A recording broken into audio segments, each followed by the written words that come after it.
दोस्तों, वंदे मातरम। डिसलेक्सिया के बारे में तो आप सब लोग जानते होंगे। आप लोगों ने मूवी भी देखी होगी, एक तारे ज़मीन पर। और ये मूवी 2007 या 8 के करीब आई थी। और इसमें बहुत ही डिटेल में बताया गया है और उसे एक बच्चे का करैक्टर भी बताया गया है कि किस तरह से बहुत सारे बच्चे डिसलेक्सिया जैसी एक मेडिकल प्रॉब्लम से ग्रसित होते हैं, लेकिन पेरेंट्स को पता ही नहीं चलता और टीचर्स को भी बहुत बाद में पता चलता है। और एक हमारे सेलिब्रिटी एक्टर अभिषेक बच्चन, वो भी इस प्रॉब्लम से ग्रसित थे। ये कुंडली एक प्रोफेसर हैं यूनिवर्सिटी के, जो मेरे क्लाइंट हैं, उनकी है। और ये भी एक डिसलेक्सिया का केस है जो कि बिल्कुल ठीक हो चुके हैं अभी। और ऐसे मेरे पास और भी काफ़ी सारे केसेस हैं। जैसे कि आप लोग जानते हैं, मैं मेडिकल एस्ट्रोलॉजर हूँ और मेरे पास ऐसे भिन्न भिन्न तरह के केसेस आते रहते हैं रिसर्च के लिए, और जिनके ऊपर मैं काम भी करता हूँ। और ऑलमोस्ट 100% केसेस में रिजल्ट्स भी मिलते हैं। तो इस कुंडली के ऊपर भी हम विश्लेषण करेंगे कि ये प्रोफेसर साहब, जिनकी मैंने डेट ऑफ बर्थ भी दी है, उन लोगों के लिए जो ज्योतिष के स्टूडेंट हैं, जिनको केस स्टडी के लिए अगर कोई केस चाहिए तो ये डेट ऑफ बर्थ है आपके लिए। और मैंने शहर का नाम नहीं दिया है, इसके लिए मैंने latitude 2242 north and longitude 7255 east. आपको मालूम चल जाएगा कि भारत का कौन सा राज्य और कौन सा शहर है। मेरी रिक्वेस्ट है कि प्लीज़ कमेंट मत कीजिएगा कमेंट बॉक्स में। अब मुझे मालूम है कि आपको ये लैटिट्यूड देख के मालूम चल जाएगा कि कौन सा शहर है ये, क्योंकि देखिए किसी की कुंडली है और इनसे हमने परमिशन नहीं ली है, तो प्राइवेसी किसी की तोड़ना सही नहीं है। अब क्वेश्चन आता है कि क्या डिसलेक्सिया का ज्योतिष में इलाज है? ज्योतिष नहीं दोस्तों, मेडिकल एस्ट्रोलॉजी में निस्संदेह इसका बिल्कुल इलाज है। 100%, 100%। वो भी 3 से 6 महीने में ऐसे लोग बिल्कुल ठीक हो जाते हैं। क्योंकि अगर हम मेडिकल एस्ट्रोलॉजिकल फंडामेंटल से देखें तो ऐसे लोगों में कोई प्रॉब्लम होती ही नहीं है, बिकॉज ये ब्रेन से बहुत इंटेलिजेंट होते हैं। इनके पास ओवर ब्रेन होते हैं, ओवर ब्रेन होता है, कोई एक्स्ट्रा स्ट्रेंथ होती है इनकी बॉडी में। बस यही है कंसर्न कि ब्रेन के जो फंक्शंस हैं उन्हें थोड़ा सा डिस्टर्बेंसेस होती है इन लोगों के लिए। जैसे शब्दों को ना समझ पाना, मिरर इमेजेस समझना। जैसे एस हम ऐसे लिखते हैं तो इनको उल्टे तरीके से दिखाई देगा। डी में परेशानी, ए में परेशानी, जेड में परेशानी। ऐसे बहुत सारे शब्दों में इन्हें परेशानी होती है। सेंटेंस फॉर्म करने में इन्हें परेशानी होती है। कलर कॉम्बिनेशन नहीं समझ पाते हैं। अगर इनके पास कोई बॉल थ्रो करता है तो इम्पैक्ट कितना है और किस तरीके से बॉल को होल्ड करना है एक्सरसाइज के टाइम में। सो ऐसे बहुत सारे सिम्टम आप सब लोगों को मालूम है। और ये सिम्टम बताने का कोई तात्पर्य नहीं है, क्योंकि आप सब लोगों ने ये पढ़ा भी होगा और जानते भी होंगे। और अगर किसी बच्चे को डिसलेक्सिया है, अगर कोई कुंडली ये देख भी रहा होगा, तो आपको मालूम है कि डिसलेक्सिया के लक्षण क्या होते हैं। लेकिन आप देखिए, अक्सर गांवों में होता क्या है, ये प्रोफेसर साहब, इन्हें डिसलेक्सिया था और ये सोचिए प्रोफेसर भी बन गए यूनिवर्सिटी में, गवर्नमेंट जॉब। क्योंकि 84 का बॉर्न है, 39 की एज हो चुकी है। दोस्तों, एक वक्त ऐसा होता था जब मैं अपना टाइम भी याद कर रहा हूँ, मैं 80 बॉर्न हूँ, 43 का हूँ मैं भी। तो जब हम कई बार घर में पढ़ाई नहीं करते थे, थोड़ा सा शरारती थे, और हम घर में कहते थे पेरेंट्स को कि थोड़ा सा टेंशन हो गई, कोई टेंशन समझता नहीं था हमारी। हमारे पेरेंट्स और हमारे चाचा ताया मामा लोग 2 थप्पड़ लगाते थे और कहते थे कोई टेंशन नहीं है बच्चे लोग, आपको पढ़ाई करो। आजकल बच्चों को थोड़ी सी भी टेंशन हो जाती है तो उन्हें doctor, counselling etcetera, holistic counselling, बहुत सारे सेशन दिलाए जाते हैं। और हमारे समय में बच्चों से एक्स्ट्रा काम करवाया जाता था। ऐसे बच्चों को बहुत सारी एक्स्ट्रा करिकुलम एक्टिविटीज़ में डाल दिया जाता था। घर के बहुत सारे काम दे दिए जाते थे। ये कहा जाता था कि बच्चा बिगड़ गया है और ये टेंशन की बातें करने लगा है। तो ऐसी चीज़ों को गंभीरता से लिया ही नहीं जाता था। तो आप सोचिए 39 की एज इनकी हो चुकी है और एक गांव से बिलोंग करते हैं। अगर इन्होंने ऐसा कुछ कहा भी होगा, जैसे इनको पढ़ाई लिखाई में परेशानी आती थी तो इनके फादर बचपन में इनको पीट देते थे, इनके टीचर इनकी पिटाई कर देते थे, तो डर के मारे बेचारे करते करते पढ़ाई भी हो गई और प्रोफेसर भी बन गए। और बाद में पता चला कि इनको डिसलेक्सिया की प्रॉब्लम थी। सोचो दोस्तों, ऐसे भी होता है। लेकिन ठीक है, मेरे पास ऐसे भी बहुत सारे केसेस आते हैं जो लोग यंग हैं, छोटे बच्चे हैं, और वो कुंडली के कॉम्बिनेशन देख के ही समझ आ जाता है। या मान लीजिए जैसे मेरे पास, मैं प्रेडिक्शन देता हूँ लोगों को, एस्ट्रोलॉजी कंसल्टेंसी देता हूँ, तो कुछ कॉम्बिनेशन हमें देखते ही समझ आ जाते हैं छोटे बच्चों के कि इन बच्चों को डिसलेक्सिया की प्रॉब्लम आएगी 5 या 6 वर्ष के बाद, ये सिम्टम नज़र आएंगे। तो उनके बचपन में ही, जन्म के समय में ही उपाय कर लिए जाते हैं ताकि वो सिम्टम्स ना आ पाए, बच्चा परेशान ना हो सके। लेकिन आप सोचिए, आज से कोई 40 वर्ष या 30 वर्ष पहले ज्योतिषी भी इन चीज़ों पर इतना ध्यान नहीं देते थे। डिसलेक्सिया डिसऑर्डर एस्ट्रोलॉजर सोचना भी नहीं चाहते थे कि क्या ऐसा कुछ हो भी सकता है। बस यही होता था कि बच्चे शरारतें कर रहे हैं, इनको 2 डंडे लगाओ और ये पढ़ाई करना शुरू कर देंगे। और ऐसे होता भी था, मारपीट करके भी बच्चों को पढ़ा लिया जाता था। खैर दोस्तों, वक्त बदल गया है और अभी बच्चों के ऊपर आप हाथ नहीं उठा सकते, बल्कि टीचर भी हाथ नहीं उठा सकते स्कूल में, पेरेंट्स भी नहीं। अदरवाइज़ ऐसे भी मैंने केसेस देखे हैं, मेरे कुछ क्लाइंट्स के हैं, कि एक 7 साल के बच्चे ने 100 नंबर पे कंप्लेंट कर दी। पुलिस आती है घर में, बट ठीक है, ये भारत है, यहाँ पे अगर कोई पुलिस वाले आते हैं तो बच्चों को समझा के जाते हैं कि बेटे गलत बात है, आपको 100 नंबर पे कॉल नहीं करना चाहिए। और यही कहीं यूएस और कंट्री होगी तो वहाँ पे पेरेंट्स के ऊपर पेनल्टी एट्सेट्रा बहुत सारी चीज़ें हो जाएंगी। अब इस कुंडली में कॉम्बिनेशन समझते हैं थोड़े से कि क्या कॉम्बिनेशन बनते हैं। और दोस्तों, नो इश्यूज़, मतलब कोई टेंशन ही नहीं है, बहुत सिंपल इलाज है डिसलेक्सिया पेशेंट्स का मेडिकल एस्ट्रोलॉजी में। एज आई मेंशन कि इन लोगों में एक्स्ट्रा स्ट्रेंथ होती है, ब्रेन की कोई कमी नहीं होती है। एक तो हाइपर ब्रेन होता है, बहुत जल्दी वो बहुत सारी चीज़ें करने की कोशिश करता है, तो इस चक्कर में क्या होता है कि चीज़ें हो ही नहीं पाती, बेसिक चीज़ें भी नहीं सीख पाते हैं बच्चे, क्योंकि हाइपर ब्रेन होता है बच्चों का। एक्स्ट्रा करिकुलम एक्टिविटीज़ करने में तो उनको लगता है कि एक ही वक्त में बहुत सारी चीज़ों को कर लिया जाए, लेकिन कहीं ना कहीं फिर एक ही चीज़ पर अटक जाते हैं, स्टकअप हो जाते हैं। नवांश कुंडली जो ज्योतिष के स्टूडेंट हैं, आप अपने सिस्टम में बना लीजिए। नवांश कुंडली मिथुन लगन की है। और देखिए लगन का कॉम्बिनेशन देखिए, लगन, क्योंकि लगन से ही विचार होता है एक इंसान की पर्सनैलिटी, सोचने समझने की, कि वो थॉट प्रोसेस कैसा है, स्ट्रेस्ड है, इंटेलिजेंट है, चीज़ों को किस तरह से समझता है, कलर कॉम्बिनेशन को कैसे समझता है, क्या वो सेंटेंसेस प्रॉपर फॉर्म कर पाता है, अटकता तो नहीं है बात करने में। अब जैसे प्रोफेसर साहब, ये मेरे पास कुंडली आई थी अगस्त 2020 के आसपास, जब कोविड का पहला लॉकडाउन ख़त्म हुआ था। मैंने कुंडली को देखते ही पूछा था कि प्रोफेसर साहब, ये तो कुंडली एक डिसलेक्सिया के पेशेंट की है, तो ये कुंडली आपकी हो नहीं सकती, आपका शायद ये टाइम हो सकता है 317 ना हो के मे बी शायद 15-17 रहा होगा, या दिन का टाइम तो नहीं कहना चाहते आप। तब वो मान गए थे, उन्होंने कहा था कि मुझे ऐसे ऐसे सिम्टम्स हैं बचपन से, और तब मालूम चला कि जी हाँ, वो डिसलेक्सिया के पेशेंट थे और इस समय परेशानी में चल रहे थे जब उनकी राहु की महादशा 14 दिसंबर 2020 को शुरू होने वाली थी, मंगल एंडिंग पे था उनका। सो देखिए, इस कुंडली में लग्नेश शनि कहाँ चले गए हैं, 10th हाउस में, और नक्षत्र भी हमें ध्यान देना पड़ेगा। शनि चले गए हैं यहाँ पर गुरु के नक्षत्र में, रेट्रोग्रेड हैं।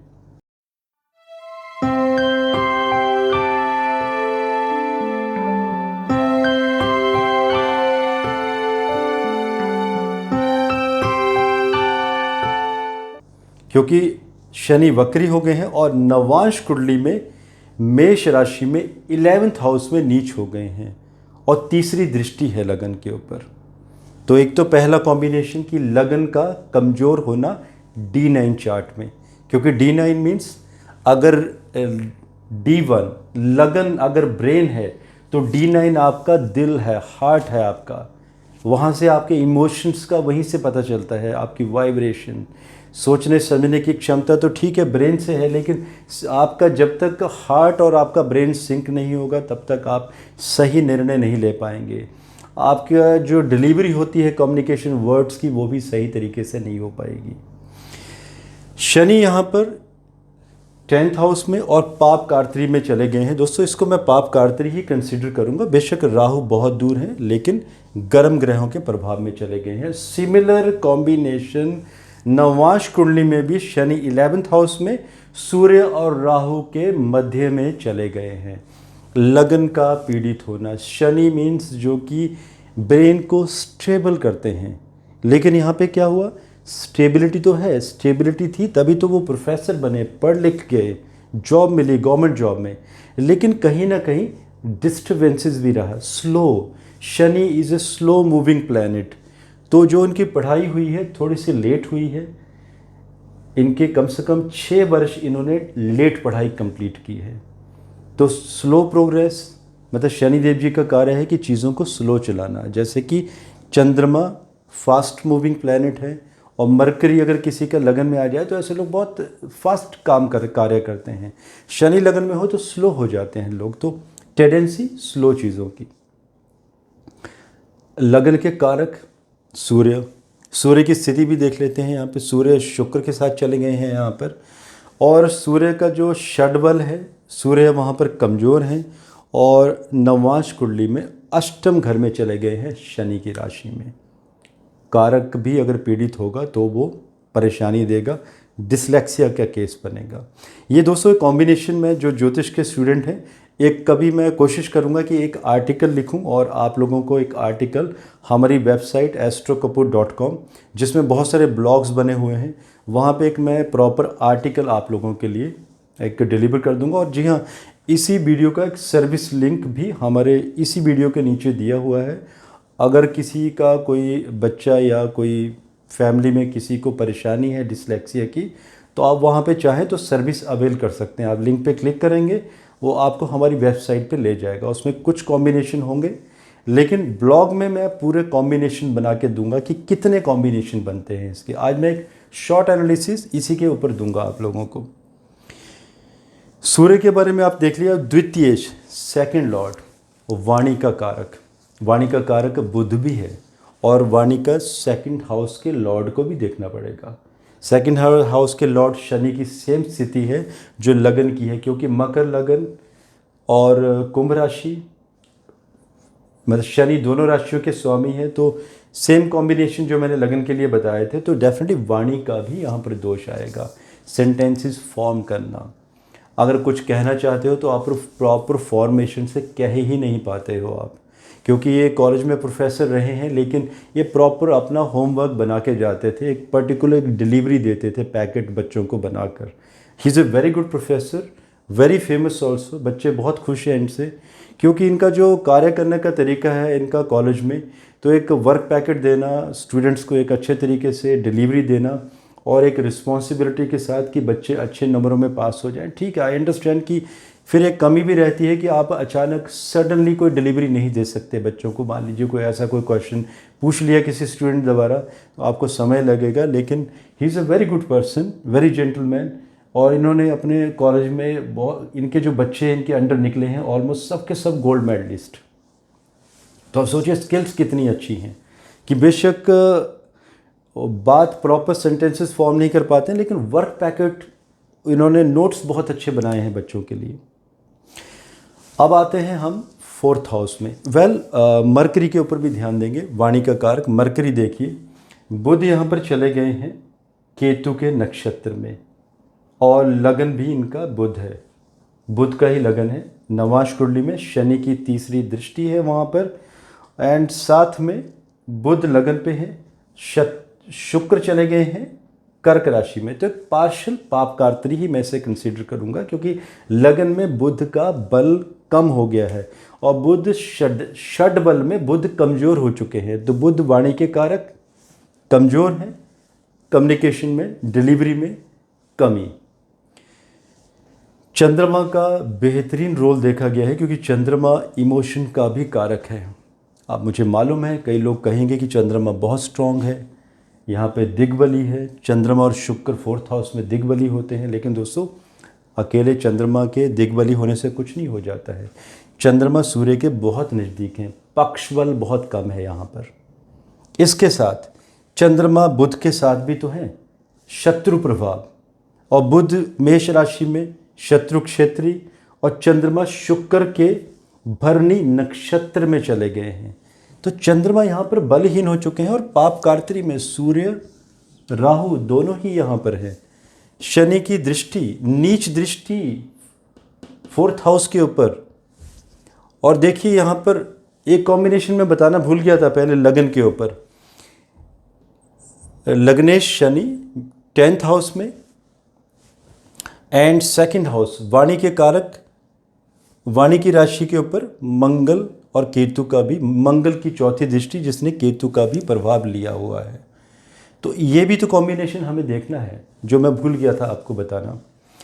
चंद्रमा यहाँ पर बहुत ज़्यादा पीड़ित है, तो इसलिए इमोशंस के ऊपर कंट्रोल नहीं हो पाता है ऐसे लोगों का, अचानक सडनली इमोशन हो जाते हैं, और क्योंकि चंद्रमा यहाँ पर इसे कमज़ोर ही माना जाएगा। षडबल में बेशक स्ट्रॉन्ग है थोड़ा सा, लेकिन बाकी कॉम्बिनेशन सही नहीं है, और नवांश कुंडली में भी चंद्रमा कमज़ोर है यहाँ पर। अब आते हैं हम 5वां घर, विजडम, प्रोस्पेरिटी, प्रोफेशन, स्पेकुलेशन, बहुत कुछ देखा जाता है 5वें घर से। आपका पास्ट लाइफ, यहाँ पर राहु है तो बहुत अच्छे, बल्कि रोहिणी नक्षत्र के हैं ये हैं यहाँ पर, लेकिन राहु इसके जो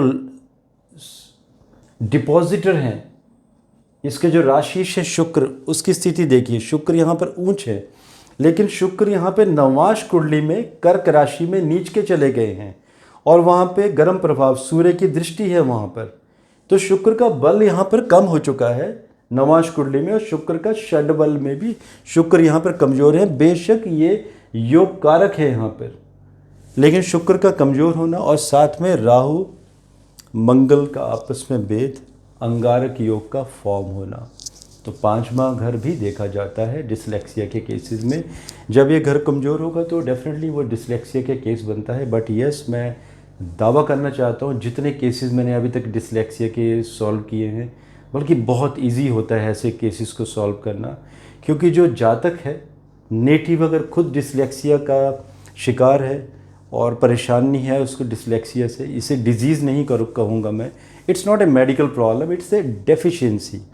ऐसी डेफिशिएंसी जिसे मेडिकल साइंस भी नहीं समझ पाती है कि इंसान को आखिर दिक्कत क्या है, परेशानी क्या है। कई बार तो लोग आपको बहुत ही नॉर्मल लगेंगे, बहुत बेहतरीन तरीके से बात करेंगे, आप कभी भी अंडरस्टैंड ही नहीं कर पाएंगे कि इस इंसान को डिसलेक्सिया भी हो सकता है। जैसे कि ये केस दोस्तों, मैं अभिषेक बच्चन का भी केस यहाँ पर ला सकता था, बट बेटर है कि हम वो केसेस दें जो मैंने लाइव, जिनको मैं जानता हूँ, जिनके साथ मैं रूबरू हुआ हूँ, और भी बहुत सारे केसेस हैं मेरे पास। अगर आप चाहेंगे तो हम उन केसेस को भी डिस्कस कर सकते हैं। तो इनका अगर मैं कहूँ मेडिकल एस्ट्रोलॉजी द्वारा जो मैंने रेमेडीज़ दी उपाय करने में और इनके ट्रीट होने में, ऑलमोस्ट 4 माह का समय लगा, 4 मंथ, 4 महीने में ही इनका पूरा का पूरा ब्रेन एक्टिव हो गया। एंड जो इनकी एक हाइपर इंटेलिजेंस थी, उसकी वजह से डिसलेक्सिया की दिक्कत थी, शांत हो गए एकदम।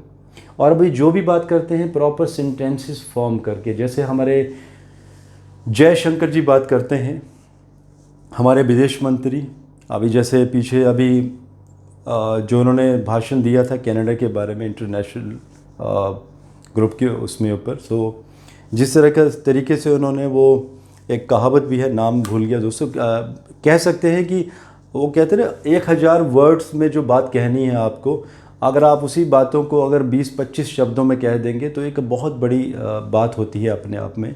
सो अभी इन्होंने भी इस तरीके से ही बहुत बड़ी चीज़ों को छोटे सेंटेंसेस में फॉर्म करना शुरू किया है बेहतरीन तरीके से।